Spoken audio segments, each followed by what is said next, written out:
Anymore, guys. We are live. Happy Friday afternoon, evening, world. Coach Nate here from the Run Experience. We have Coach Ashley over in North Carolina for Fleet Feet. Ashley, how you doing today?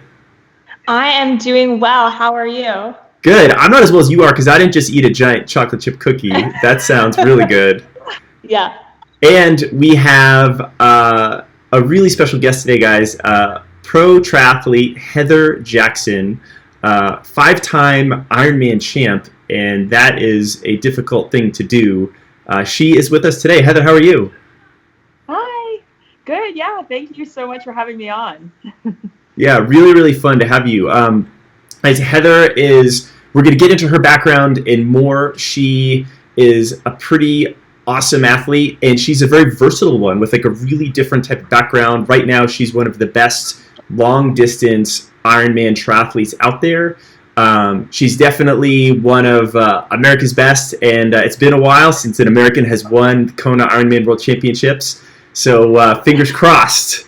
We'll see what Heather can do for us. No pressure. Yeah, right. Heather, thanks so much for being on the show this evening. It's great to have you. Yeah, thank you guys. Totally.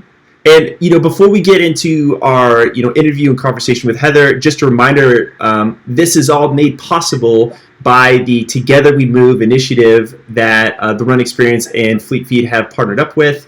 We are putting out daily training in the Run Experience app as well as online on Fleet Feet's YouTube channel, featuring a lot of incredible coaches and athletes, including Heather. You could do Heather's workout from Thursday. Yeah, Heather submitted an awesome strength hill repeat workout. I don't know, Heather, if you want to talk a little bit about that workout really quickly, in case any of our guests haven't done it and they want to check it out. Yeah, sure.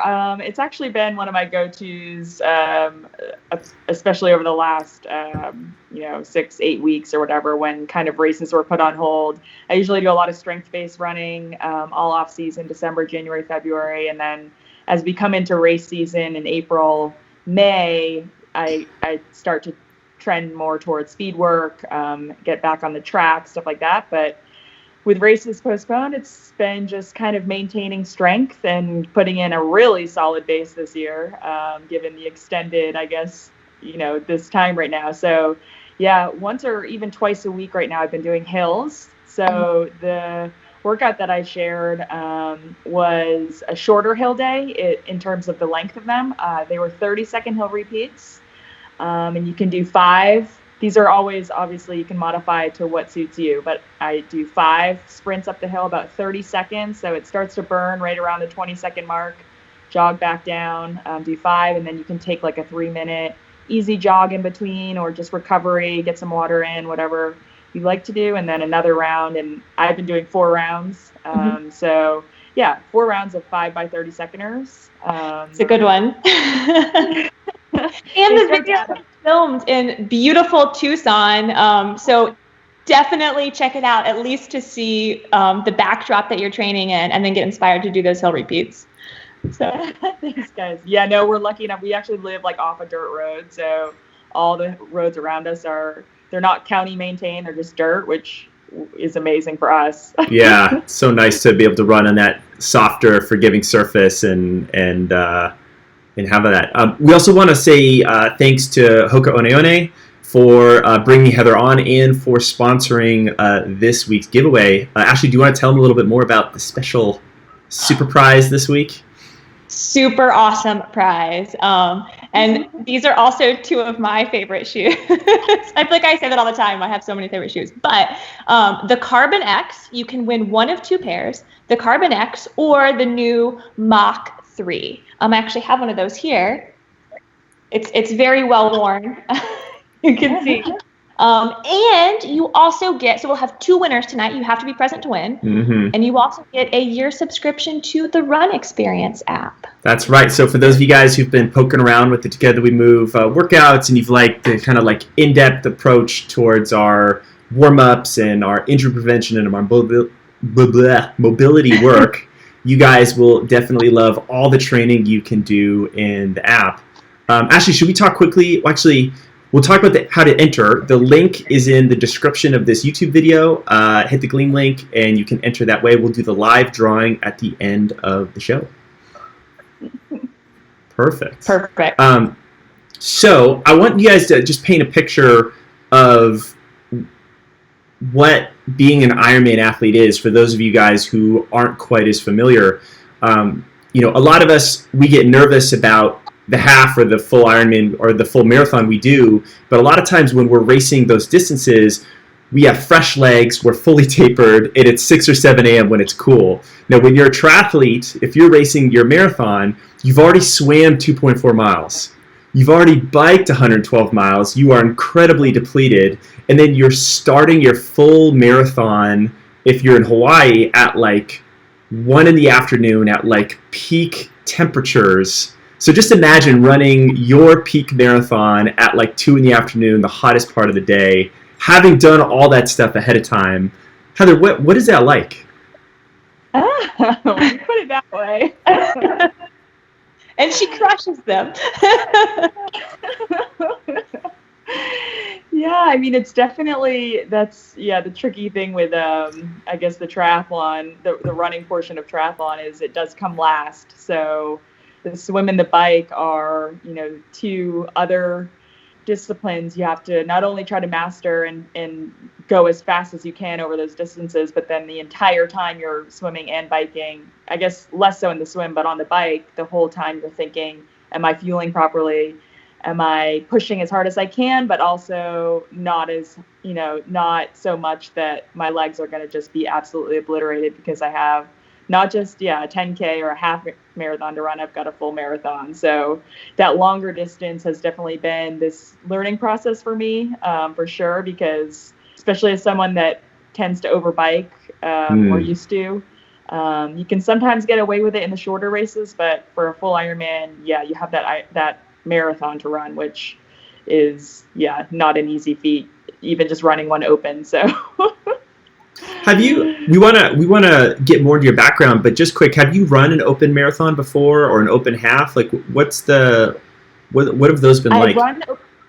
I've run open halves, not an open marathon. That's actually on my kind of bucket list for sure. I would like to try one at some point, if not in the near future. I've run open halves. So I've run, I used to always start my year off with the Carlsbad half, which is in late January.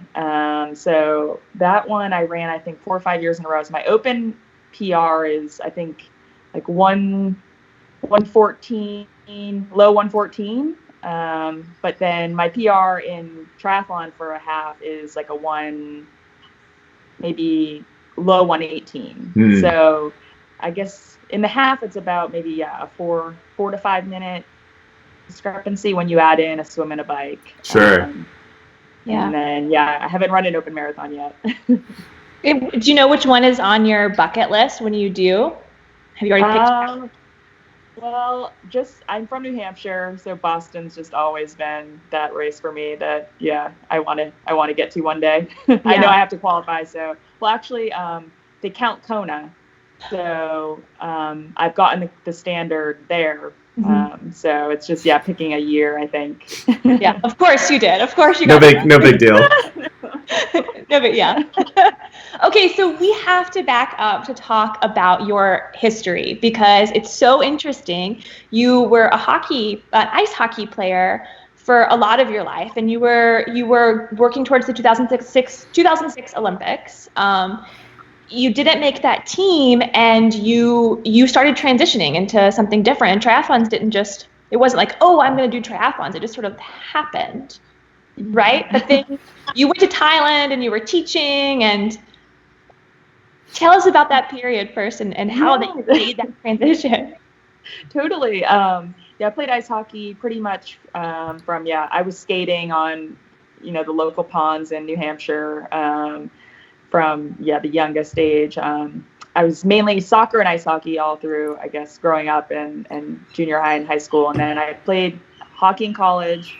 My senior year coincided with the 2006 games. So that was kind of the goal. And at that point in time, there was really nothing after that for women's ice hockey. Now they have kind of some semi-professional leagues you can continue to try for if you're trying, say, for an Olympic cycle and you fall out of it. Collegiate women's hockey is definitely the highest level. There's obviously, we don't have a women's NHL but so yeah, it was basically, I had been training with the national team in the summers up to 2006, and that was held in Lake Placid, which is why I have such a soft spot in my heart for Ironman Lake Placid.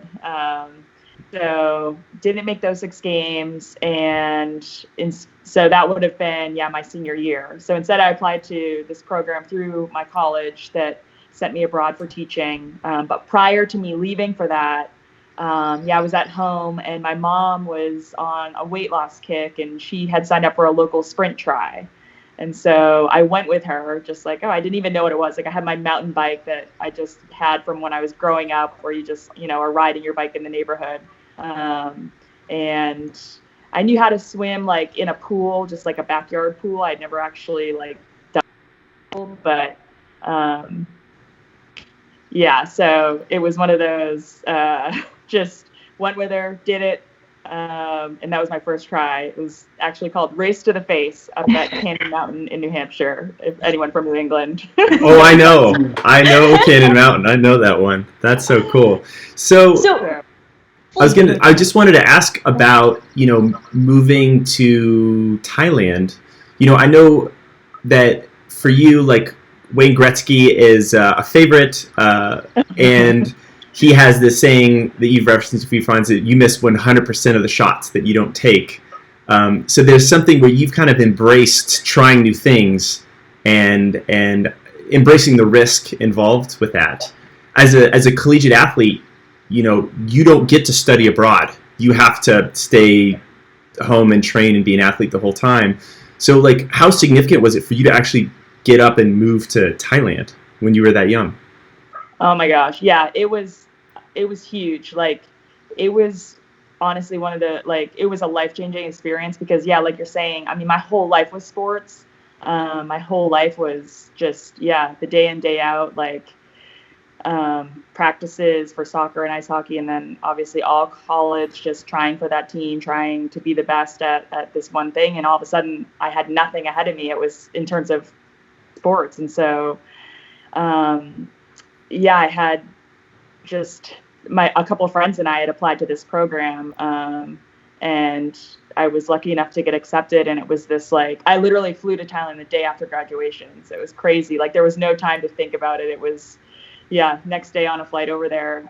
But it changed my entire life. I mean, anyone who studied abroad or taught abroad or been abroad and you live there and you immerse yourself in a different culture I was there for a year. It's insane. Just, I had coming back the next year, I had complete reverse culture shock of just like, oh my God, you're going to spend like $30 on a t-shirt. Like, I've seen the people making those t-shirts that are, 5 cents, whatever, just so many things that just open your mind. And I had never, I'm from a small town in New Hampshire. I had traveled around New England for soccer and hockey, but never abroad. So it was really cool. And just it that carried through with triathlon. I try to, like, pick races where we can check out new places, new cultures. It's definitely not the same, obviously, not living somewhere, which I want to do again at some point in my life, like go live somewhere for a year, but still getting to travel with triathlon's been awesome. Yeah. So there's something that you just said in there where when you moved to Thailand, you didn't have sports anymore, and that was your whole world. And it was like everything that was ahead of you, at least in that realm, was no longer ahead of you. And not that that's the same as our current situation, but we are in this position where, well, we don't know when we are going to have races and when things are going to be happening again. So is there something that you feel like you learned from that experience and that, like, being in that culture and seeing all those things that you saw and bringing back those experiences? Like, right now we're in the middle of this pandemic and we're learning all kinds of things about the world around us that hopefully we will take into what we do after. Yeah, totally. I mean, it's weird. It's like, I almost feel like I'm back a little bit similar to that when you bring that up. It makes me think of that because it's, we're in this whole new unknown. For me, it's been, I'm super grateful to be where I am when it started happening, which is Southern Arizona, because we have, I think, a little bit more relaxed,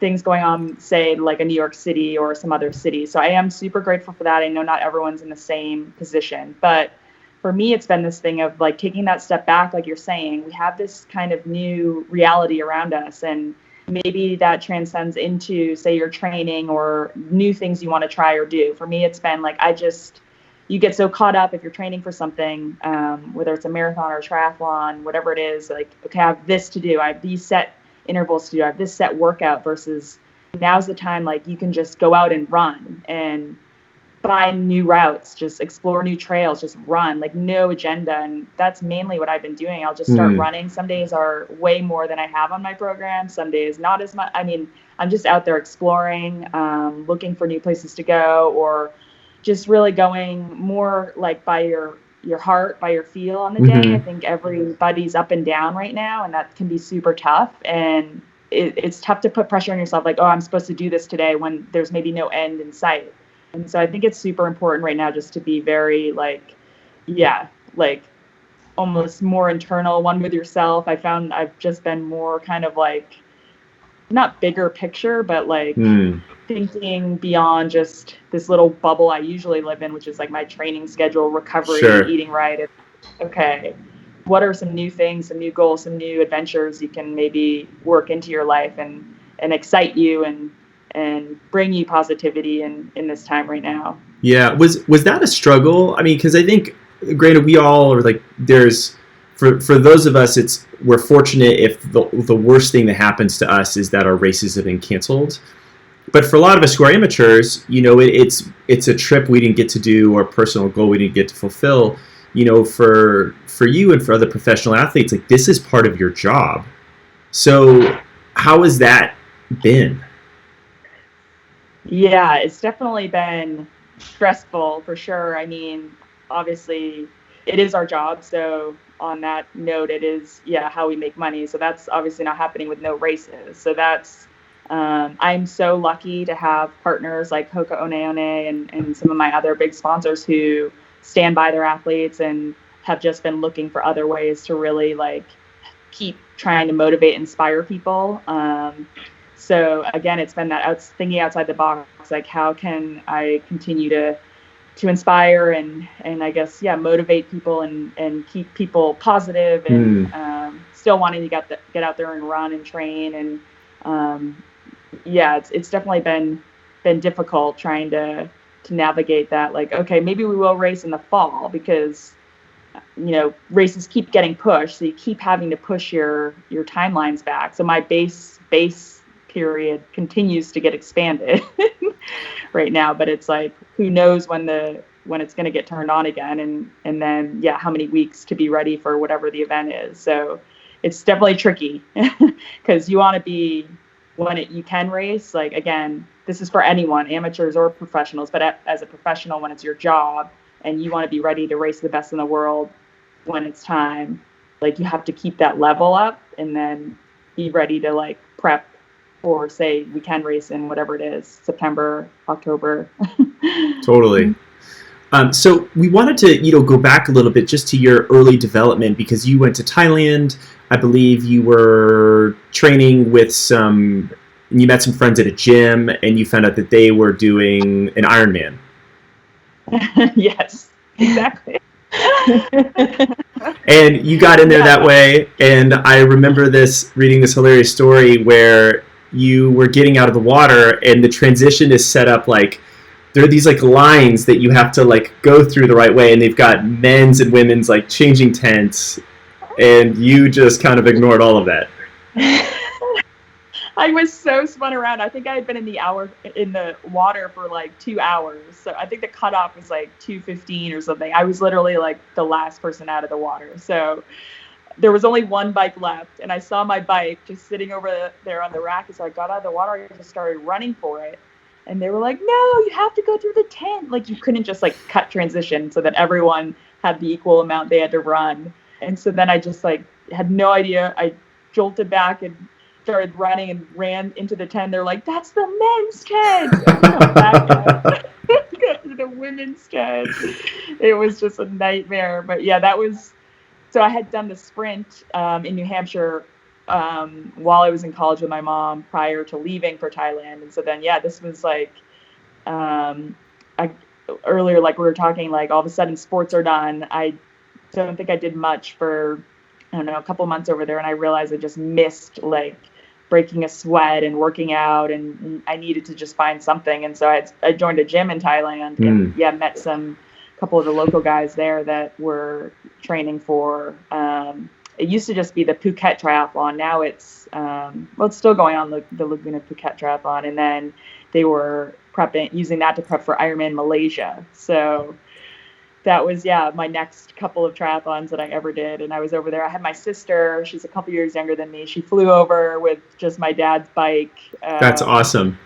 Yeah, it was pretty cool. So, well, and now that like bikes are so specialized, like everyone has these incredibly aero frames and specific wheels, and everything is geared and fit. But to do something that long on just like a loaner bike, it's like grabbing someone's pair of shoes and going to run a marathon the next day. It's like, hey, I don't have shoes. Can I wear yours? It's like 2 sizes too big, or like 2 sizes. Yeah, like most of us would like vomit in our mouths, but like. To do that, I'm just like someone else's saddle, just everything for so long. Like, oh, it's so hard. Yeah, exactly. And when you first started, you were winning your age group and things like that, but that was you still had this big leap till you turned pro, but I feel like you just made this incredible transition. Like, how did you do that?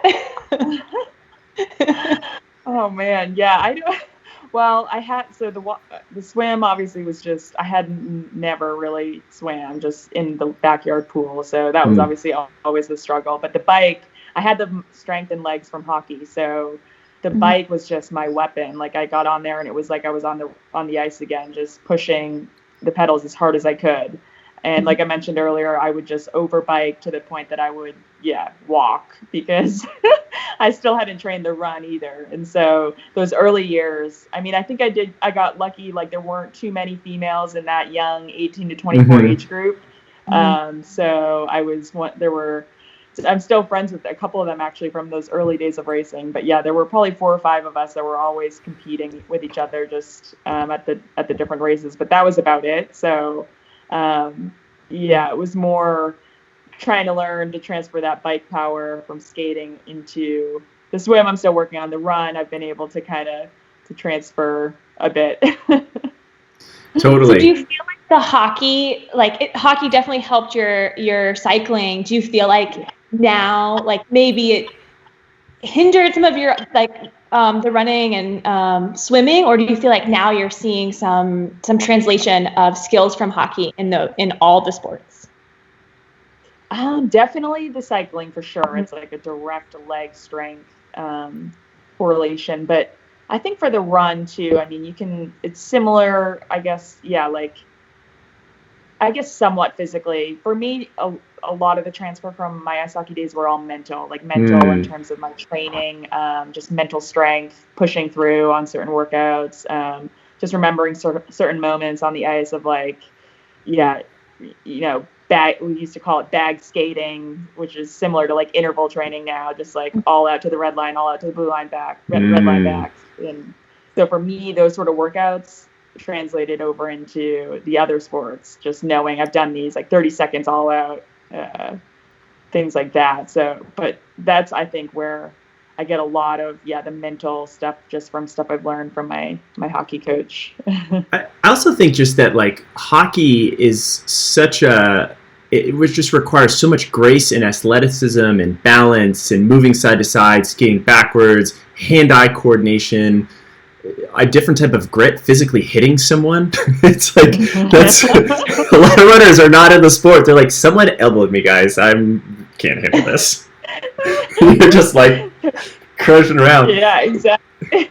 You totally. Like ultimate multisport athlete. Like you played ice hockey, and then now you're an Ironman triathlete. Like, oh my god. Yeah, it's amazing. it's totally crazy. But sometimes as a coach, there's a total conversation, especially like around kids, is like, hey, if I want to breed the next level of Olympic distance runners or triathletes, do I start them just doing triathlon at age 12? And is that all they do? Or do I like make them skate around on a pond and do other stuff? Like what do you think about that? Yeah, and obviously I'm biased because of my background, but I 100% would, if I had kids, I don't have any kids, but I would put them in, hockey, soccer was similar too. I mean, it's like these short bursts and like strength, and you need to be strong, you need to hold people off, you need to in hockey, you're like, you have the balance, you have like adjustments on your skates, you have strength into the boards. I mean, you have everything. You're learning all skills on top of, I guess, teamwork and like working with other people. Like you learn so many skills from team sports, which is probably the biggest thing I miss in individual endurance sports now. But I don't think you can match that in any other sport versus like, I mean, I think I would definitely have my kids swimming early on. It's definitely a skill when you learn as younger. It's way easier to learn versus trying to learn how to swim as an adult. But I think in terms of just overall development of athletic skills, probably some of these other sports that require like so many other aspects to it. Totally. So, one of the titles to this today's live show is how to tackle your biggest weakness. And with triathletes, not every triathlete comes into the sport with the same background, and not everyone is equally as good at every single sport. So when you came into the sport, and even now as you've turned more pro, like what has been your biggest weakness and how have you tackled it? Yeah, it's definitely tricky right now because my biggest weakness is obviously the swim, and we can't be in the pool. But I've been working on just a lot of strength, which I'm hoping will translate. Just a lot of band work, core work, different upper body. Because my strength has always been in the lower body, primarily my legs. So, hoping that will translate when we can get back in. But I think in general, for anyone looking to improve on your weakness, it's like identifying it and then just committing to it. And that has been one of the good things in this time period, I think, of just like, okay, like this is what I want to work on. It gives you a new goal, even without a race in sight. For me, actually, the swim has always been a thing that I need to work on and look to improve. But for me, the run is something I don't think I've had some great runs that I'm very proud of and stoked on, but I still don't think I've run my best that I think I could do. So I've been, really, again, I'm lucky enough to be able to get outside, but I've been running a lot, doing a lot more run focus right now, just with that ultimate long-term goal. But I've never had this consistency right now. I feel very motivated about it, and it gives you kind of this new look on it of like, usually I have 3 sports to do every day. And this has been kind of this like break where I'm like, oh, okay, like I can put some effort towards one. And improve that a little bit more. I personally, I can totally speak to just my own triathlon days. Of course, nowhere near at the level you were, but just trying to like, you're like, oh, my bike was really good, but my run was blah, or this was good, but that was sucky. And for all runners out there who go into a race, like so much goes into a good performance. How was your training and preparation? Did anything bad happen along the way? Were you healthy? Did you have other life stresses coming in? But then also like, did you like forget to eat or drink? Did you drop a bottle on your bike and not get that? And all of a sudden you could have come into the end of your Ironman with all of this run fitness, but you just weren't able to show it. Do you have any, I know that in Ironman Arizona, I believe was it last year that you set the American record? Yes. Yeah. Or 2018. 2018. Do you want to tell us just a little bit about that and just specifically like what the run was like coming off the bike there? Yeah. It's funny you mentioned that of like, you could have nailed everything, but maybe your nutrition was off. So I tell everyone how Arizona happened coming off of a Kona that I thought I had been the most prepared for of all Konas that I've ever raced and was most confident going into. And like what you just said, I completely went against what I always do, which is racing my own race and keep making sure I stay fueled. And I got so caught up with chasing down the leaders on the ride that I didn't fuel, and I had the worst Kona I've ever had. And so Arizona was coming off of that 6 weeks later, knowing exactly what I had done there, and just wanting to, you know, prove to everyone, but to myself primarily, that the training I had done into Kona that year was what I thought it was. And so in Arizona, all I could think about on the bike was fueling. And I wasn't even, I mean, I was riding strong, but I was really more just like, are you fueling? Are you fueling? Can you still run? Can you still run? So I got off the bike in Arizona, just ready to go, because I did not want to walk a marathon again, which was essentially what had happened. And so, yeah, I actually felt completely fueled, hydrated. We obviously had way, it was a lot cooler, not the heat and humidity of Kona, and so you can run a little bit better, obviously, in that. But still, like, I just, head down, went to work, and it was the marathon that I was, had been trying for in Kona. But So, what was your, and just quick, because I know we want to jump into some other things as well. What was your marathon time in Ironman Des Ona? It was it was 40 something, I think. It was 3 hours and 40 something seconds, because it was just over 3.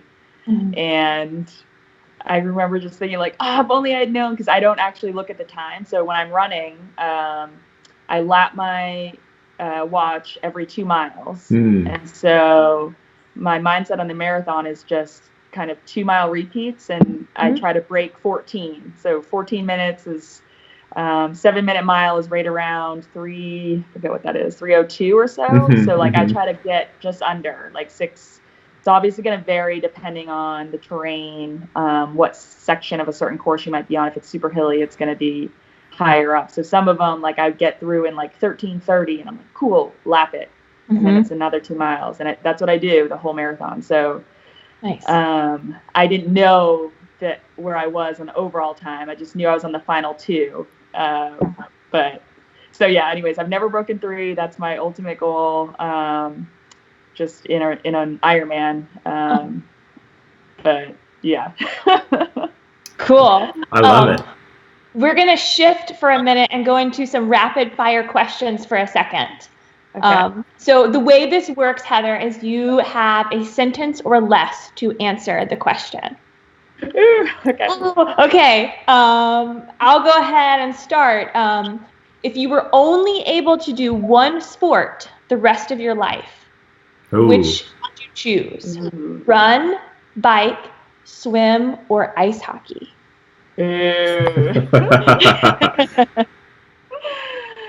I'd probably say run.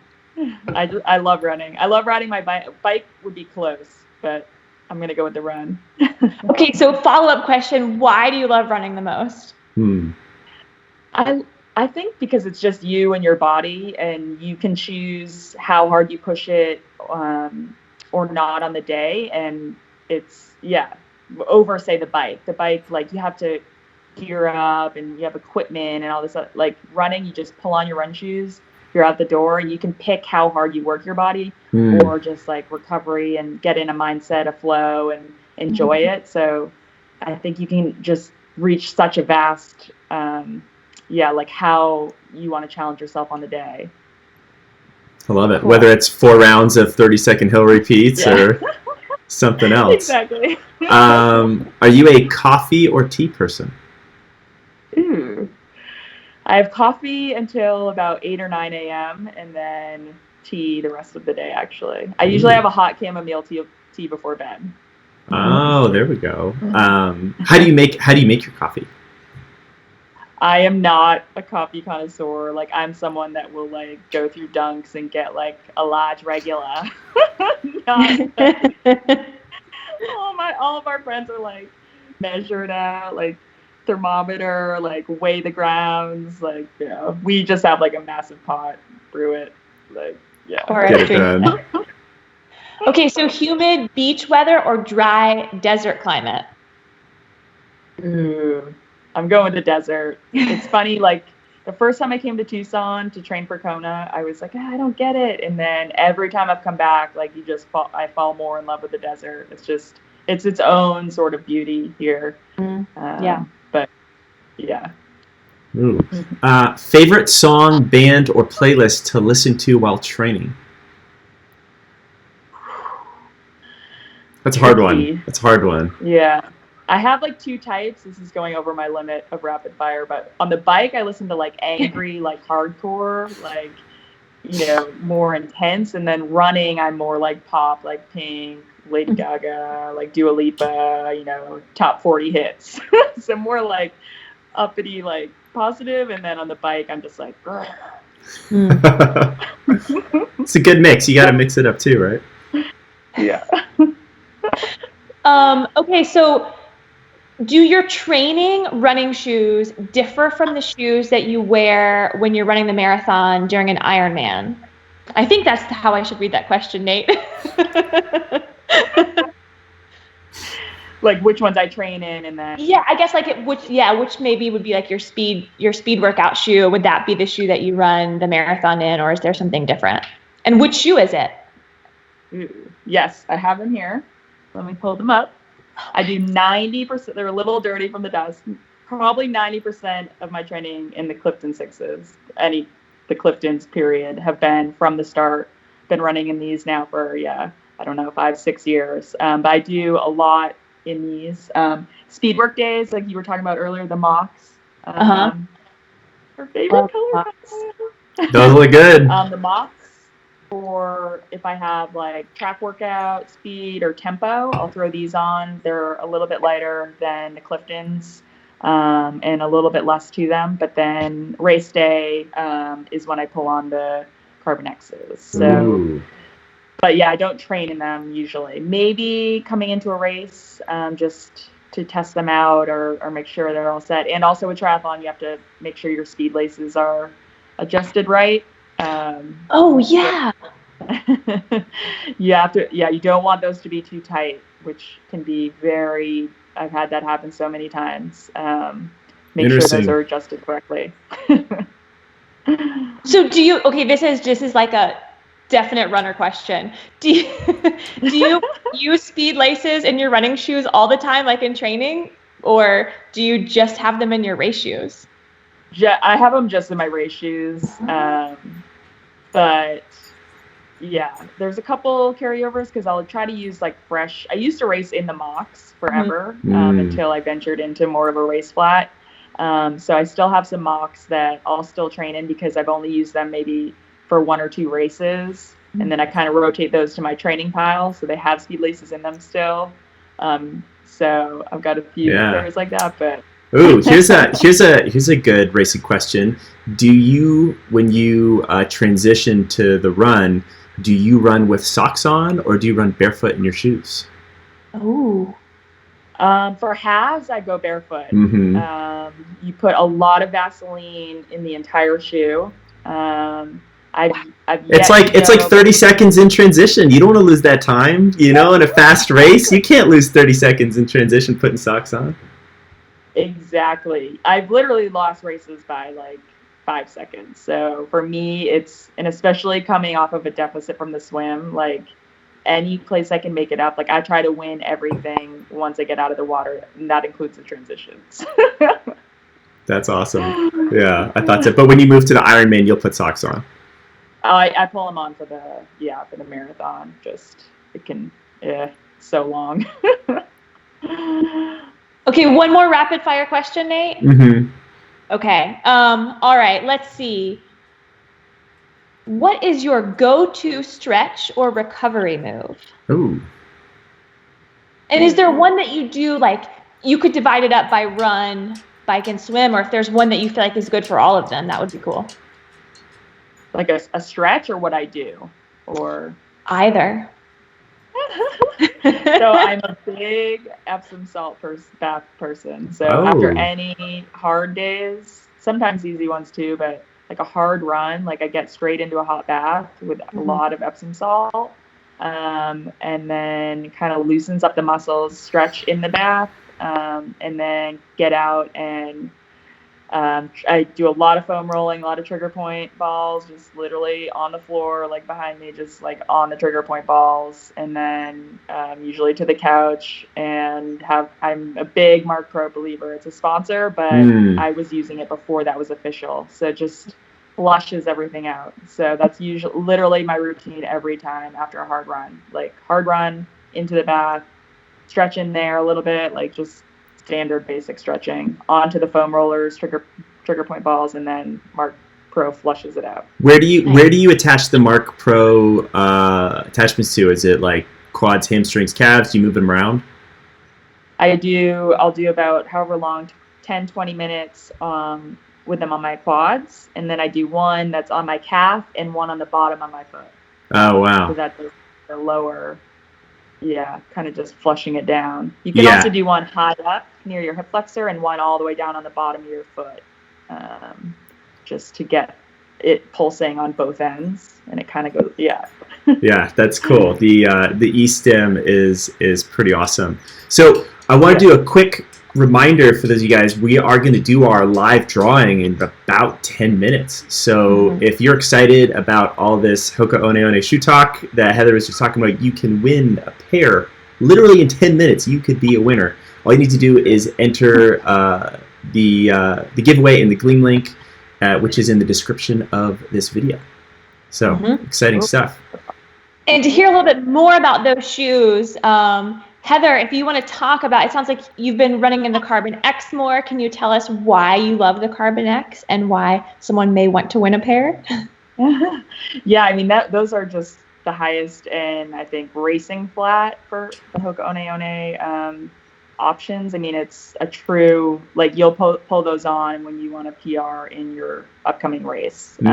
I know people train in them too. Obviously, you want to train in them a bit to get used to them. There's a little bit more of like a rocker than some of their other shoes. So you do have to make sure you're used to that and it works for you, but it helps you lean forward more. It helps propel you into your next step. So that's why that would be the biggest difference from just going out in say the Mach or the Clifton. But you get that literally extra boost, pushing you forward, like it's free speed for your race. Have you worn them yet in a? I'm sorry, I was gonna say I'm excited. I mean, have you worn them yet in an Ironman, the Carbon X's? Not. I had gotten some just before Kona this last year, and so I hadn't gotten the opportunity to train fully in them yet to feel comfortable jumping in them. So not in a big race yet, but this year. Ooh. As soon as we can race. As soon as we can race. I love it. I totally love it. And what do you love so much about the Mach, Heather? Because you wear them all the time. I know you've been wearing the 2. The 3 is the one that we're giving away, but why do you like that so much? I love it just because it's super light. It's as light as some of the race flats, but there's just a little bit more to it. But it's also like, you don't feel like you have much on your feet at all. So you can get that speed work in, that tempo run in, but you still have, like, for me, I've always been super cautious, just over wearing, say, like a super thin, light shoe, just being on the cautious side. So I like going out with a little bit more under me. And then also when you transfer from a shoe like that to a race flat, like it's like your bike putting race wheels on, like it's crazy, the difference. So I like to train on, I can't say heavier because they actually are so light. They're super light, yeah. There's more to them. So you've got your training shoes and then you go on to your race flats and it's, get that extra. Yeah. An interesting thing about the Mach 3 is, I don't know about you, but if the 2 is like this, but when I first put it on, like it does feel a little bit firm. And for my first couple of runs, I was like, I don't know, this shoe's kind of firm. And then after that, it was like my 3rd or 4th run, I was like, I'm never taking these off. They just became, it's like I broke the foam in just enough that it was like bouncy and like perfect. So if you win these shoes, just keep that in mind. They are going to just get better with age. So totally. Yeah, the first few runs, I think you can definitely notice that. But I also think it can be maybe coming off of, say, a Clifton, which is super squishy with that like bigger. So then it is pretty big contrast when you go into one of those, but it takes a run or two and you're like, oh, this is great. And you really like it. You know, to that end, we got a question from our live show community. You know, how long would you recommend training in shoes before you race or attempt a PR? And obviously that's a very personal thing, but so for you, like Heather, like how long do you feel like you want to run in a pair of shoes before you feel comfortable to race in them? Oh, I see what you're saying. I would probably want to get in at least, I mean, if it was for the marathon distance, I'd probably want to get in at least probably 2 of my longer runs in them. Because you can go out and do just like a 30-minute run and be like, oh, these feel great. But that's way different than, say, a 2-hour Sunday long run, where maybe you start to notice something, you know, an hour in, an hour 20 in. So, and it's usually not so much the shoe. It's more like maybe you'll get a blister a certain place, which is not something you want to deal with on race day. So it'll just bring attention to that, and you'll know either, you know, wear different socks or whatever it might be. So it's just more a couple longer runs. And then I would feel comfortable being like, yeah, this is going to be my go-to for race day. Mm-hmm. Yeah. Yeah, that's so smart. I'm going to back up a little bit to a question that we were going to ask earlier, and I want to make sure that we get it in. When you were talking about working on some of your weaknesses and that you can't swim right now and doing some of these other exercises to help strengthen your upper body, like as runners, when we think about cross-training, it's like, well, running is the sport. So cross-training could be biking or swimming or paddling or whatever. But for you, like your sport is 3 different sports. So when you think about cross-training, are you thinking, oh, well, I mean, I guess you don't think like, well, biking is cross-training for my running. Is there another activity that you bring into the fold when you're not doing those 3 sports? Oh, that's a good question. Well, right now, so I'm in Tucson, which has like 100-mile bike path. And it was Christmas a couple years ago, my husband got me like awesome like roller skates. So not like roller skates, but like legit like skating, like speed skating skates. So, oh, cool. I love that. Yeah. Pretty rad. Oh, so is this like what like cross country skiers would train on? Exactly. Because it's really big in Bend, so I split time between Tucson and Bend, Oregon. And Bend, a lot of the national team for skiing, both cross country and downhill train there. And so you just see hundreds of people on the skates. So yeah, just that skating motion, just knowing how well it translated over hockey. So do you cross country ski as well in the winter? I do, yeah. So I'm a big skate skier, usually December, January into February. I was doing a lot of that before we came down here. So, love those winter sports. It's so fun. I love it. I will try to go up into Tahoe. And when I was like really training a lot for Ironman, like I would be spending a weekend of training at altitude, you know, skate skiing all weekend, and it's like some weird combination of cycling and running. It's like no impact, so you could just go for hours. And then I'm training up at 7,000 and 8,000 feet, and I would just come back to sea level and just I feel like I didn't like skip a beat at all. I just felt so strong. I didn't even. Yeah, I think you can substitute any bike ride all winter for skiing because it's like. I think it gets you fitter and it's the same muscles and your body doesn't know whether you're turning your legs in a circle or like it's still the same cardio workout and you're using the leg strength, like your legs. So and also for the swim too, like the pushing, like you can still engage your arm, like your lats for every like, so totally. Yeah, I think it's full transfer. Yeah. Earlier you were talking about just like going on some adventures, having some fun with your training right now. And I've heard that in some other interviews with you in the past about just like finding the fun in what you're doing and how, like during this period, like what is your advice for how you continue to find that magic and challenging yourself and exploring those weak areas? You said, you know, like stay committed to that weakness and kind of like go after it. How do you make that fun? And get excited to do it day after day? Yeah, that's a good question. I mean, yeah, I can list off things now. Obviously, I've also had days where I don't feel like doing anything. So it's like, it's so tough in this time. And I feel for like everyone, depending on what day you're on. But in general, I've been able to stay pretty positive just in terms of like finding, like you're saying, new challenges or new adventures. Like a lot has been on the bike. We're lucky to have a lot of dirt roads around here. So my husband, Wadi, and I literally have gone on these crazy, like, I think it was last week, we rode for 9 hours. We're like, oh, we'll go climb the backside of Mount Lemon. So it was like, I'll go on Google Earth and find dirt roads. And I'm like, oh, we should try this road. It looks like it goes here. And then we just go and try it. And you can do that with trail running too. So just finding trails. There's some near our house that I still have to explore. And I'll just go and start running and just, go explore. I mean, there's no agenda.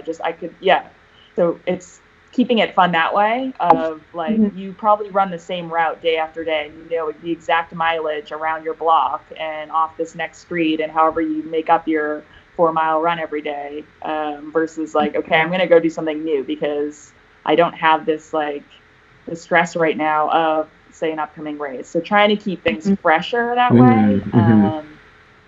And then also if you are looking for a challenge, I'm getting more into Strava just because like this time of year, or not this time right now, it's like I never was on it before, but now it's like, okay, that it's more looking for segments that are like you could go do. I think it's been, and this is total, I have no affiliation with them. This is literally my own, just like a big Hoka One athlete is Jim Walmsley, and so it's like I've gone on his and like just because I wanted to see the crazy stuff he does. I mean, I already knew he does that stuff, but I like went on there to be like, whoa, like, and it just like is inspiring, to see like, okay, he just goes and runs 30 miles, or he did this or that, and he's in the Sedona area, so I'm like, oh, cool, maybe like it gives you things that maybe you want to check out one day, or I'll find something similar like that here. There's probably a lot of sad runners, cyclists, and triathletes who are losing their Queen of the Mountains right now as you're entering onto Strava. You're like, oh, what's this? I'll just like go up Mount Lemon. Oh, I went the fastest at Mount Lemon. That's cool. Like, that's so awesome. No, it's pretty cool. I think it's cool though. It connects you, and then it gives you like. It's more for me about like seeing like where some routes are that I had no idea were there. So it's pretty cool of like finding new trails. If you want to go for it one day, cool. If you just want to use it to like find a new trail, or you want to go for you need that competitive. I think for a lot of us as athletes, like you want to challenge yourself, whether it's against yourself each day by maybe improving on runs you do, or if it's competing against others, whether it's a segment or however you want to do it. Totally. Sometimes you do want to inject that in there. It's just fun competition. So I want to hit a question from Carrie. Carrie's a longtime TRE member, and she put this question in like before the show even started. So I want to make sure I hit this one. And it kind of relates to, adventuring off-road and maybe doing extended hills. She asks, when running down hills, should you lean backwards as to brace yourself, or more forwards leaning into the downhill runs?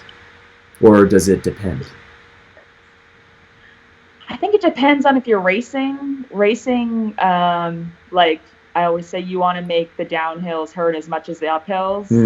That's for the bike and run. Like you can gain so much time on people running fast down the hill. But it is a skill you have to practice. So maybe if you inject running fast downhill at some points when you're, I think, a little bit fitter, your body's used to, you have mileage in your legs. I wouldn't recommend it just going out if it's like you're building up in your season or you haven't warmed up well. But I think it depends on what run you're doing on the day and what you're trying to get out of it. If you're trying to practice that skill for a hilly race you might have, definitely should practice that at some point. But for me, it's so dependent on the day. Like if I'm just doing the hill reps, like the workout I shared, I'll just jog down, maybe not leaning as far forward, but more just trying to get down them as easily on my body as possible, I guess. Yeah. When the point of it is the uphill strength part versus kind of really thrashing your legs on the downhill, because running hard downhill, you will thrash your legs so like worse than other, I think, types of running. So I guess weighing out, the purpose of your workout. Yeah, but totally. That's what I do. Oh, that's great. Yeah, I was going to say, I think that I like how you mentioned how it is a skill that we need to practice. And I find that when I come off of a lot steeper terrain, just running trails, when I run roads and I feel like I'm in like a road race, like I find that I'm just naturally more aggressive on the downhills just because I'm used to handling steeper terrain. So just that exposure is really helpful. And then when I get to a road, I'm like, like there's no, even in San Francisco, it's like there's rare like paved roads that are going to be as steep as the trails. So that's always been nice. Yeah. And then if you're running on trail and you're running fast downhill, just thinking about like picking up your feet and being conscious of looking far enough ahead that you don't end up in a situation where you trip over something or fall, or so being conscious of that terrain as well would be another thing. Totally. Yeah, totally. So I think it's time. I got the winners. I just did the drawing. Our two lucky winners are Jeff Wilson from Nashville, Tennessee, and Chad Toth from Mira Loma, California. I'll drop these names in the chat. Chad and Jeff. Chad and Jeff. All right, you guys, let us know that you're here. And if your YouTube name is not your actual name, let us know. Exactly. That happens too. Exactly. Hold on here. I need to add this. There we go. So, chime in, guys, with that. If you're here for the live show, and we can make sure we get you your choice of either the Mach 3s or the Carbon X's, as well as an annual membership to the Run Experience for all of your training. Ashley, should we talk about the My Big Run real quick? I was just going to ask Heather to just one quick final piece of advice for anyone during this time. Let's go that way. Oh man. I guess, it's, again, I commiserate with so many people because it is such a day-to-day, but I think just trying to stay positive as best you can. I mean, and trying to see this time frame as a positive thing. Like it's almost like a break in our everyday lives, and a break to explore new things or try new things, or read more, get out, like whatever it might be, to find that thing that makes you happy, that you are allowed more time for now, because you don't have to commute to work every day, or you don't have to, there's certain things now that we're not doing, that maybe that's an extra 30 minutes in your day you can find a different passion you never knew you had, and just again, that's so general, but staying positive that this is a good time for something like that, and just knowing that I think things are shifting, and there is a light at the end of the tunnel, and hopefully we can all get together again soon, and be social again, not physically, but to be in contact with one another. That came out bad. We can give each other hugs again one day. But just finding that thing, those new things that maybe you didn't have time for before, that this time allows for us right now. Yeah, I like that. I don't see Jeff in the comments, so we are trying this again for another person. So this time, Alvin Chan from Beaverton, Oregon. Alvin Chan. Oh, Oregon. Yeah, there we go. Okay. Our second winner is putting this in. Let's see if Alvin is there, and then we will follow up with those guys offline just to make sure we are all kosher. Heather, thank you so much for hanging out with us today. This is so great. Oh my gosh. Yeah, thank you guys. This was awesome. Thanks. And if you haven't done Heather's workout, again, you can find it in the Run Experience app or on Fleet Pete's YouTube channel. It is a great strength building hill workout. Definitely check it out. And all of the Together We Move workouts in the Run Experience app. If you are looking for some more motivation during this time, definitely join us. Yes, we're putting out new workouts every day, and it's like a program that makes sense. There's balance between the different types of runs you do throughout the week, strength training, mobility, and I've really had fun being part of this. Like, I feel like I've learned a lot just as a coach, just by taking in so many different perspectives. And we've had triathletes like Heather come in, we've had pro cyclists like Ted King come in, as well as runners all over the board, contribute something. So it's really a lot of fun. I went to junior high with Ted King. Did you really? Oh, that's so I funny. with him. That's awesome. He's from Exeter. That's right. Yeah, that's small world, right? So funny. Yeah. Anyway, guys, thank you again for sticking around for our live show. We will be back next week, same time, same place. Awesome. Thank you guys so much. See you guys. Have a good weekend. Cheers.